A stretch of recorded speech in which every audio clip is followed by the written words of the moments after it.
नमस्कार साथियों, बहुत बार हमारे साथ कुछ ऐसा होता है जिसे हम नहीं चाहते। कौन चाहता है उसे व्यापार में हानि हो?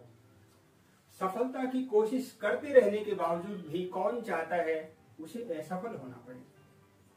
इसी प्रकार जीवन में कुछ घटनाएं ऐसी होती हैं जो हमें अच्छा नहीं लगती और उस समय हम परमात्मा को कोसने लगते हैं कि हे परमात्मा, तुम्हें मुझसे इतना वैर क्यों है?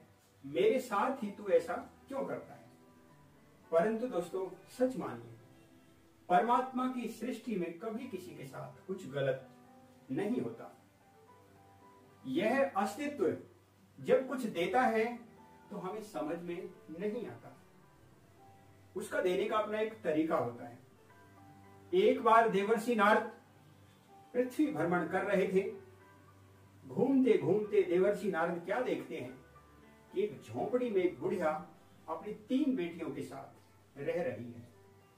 देवर्षि नारद देखते हैं कि बुढ़िया अनेक संकटों का सामना करते हुए भी अपने दायित्वों को निभा रही है।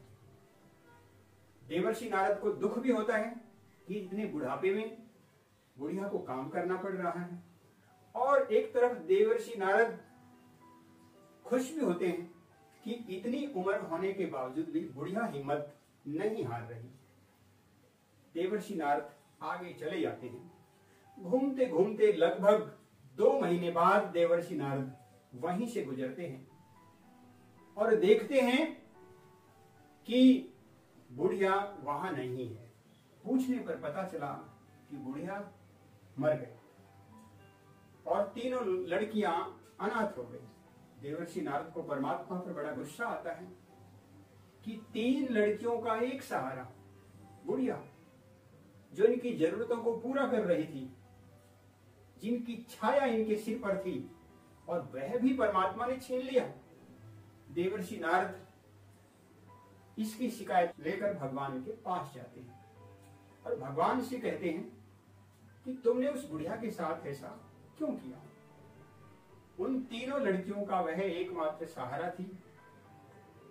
वह पहले ही अभावों में जी रही थी और ऊपर से तुमने उस बुढ़िया को मारकर ये अच्छा नहीं किया। मैं बहुत दुखी हूं। तो भगवान ने कहा, देवर्षि नारद, एक बार फिर जाओ और ध्यान से तपसीस करो।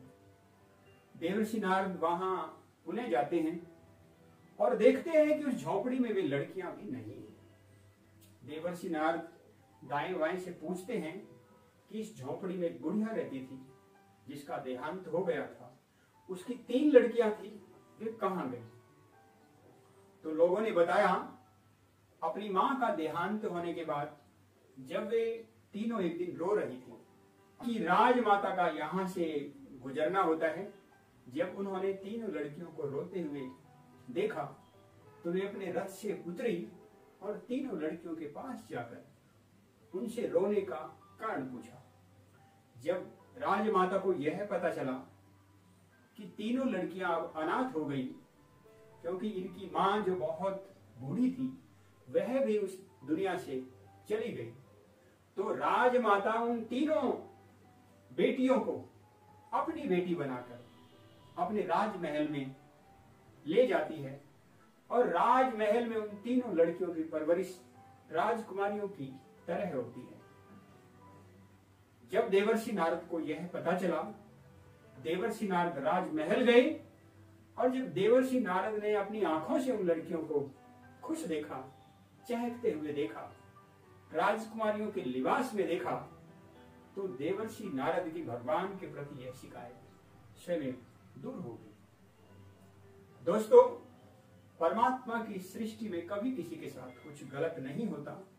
बहुत बार हम नाराज हो जाते हैं, हमारे साथ गलत होता है, परंतु वह गलत भी हमें कुछ न कुछ सिखाने के लिए होता है, कुछ न कुछ देने के लिए होता है, और वह गलत होता ही नहीं जिसे हम गलत मानते हैं।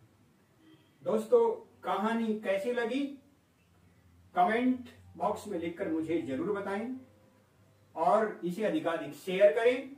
और यदि चैनल को अब तक आपने सब्सक्राइब नहीं किया तो चैनल को सब्सक्राइब कर लें। फिर आपसे एक नई कहानी के साथ मिलना होगा।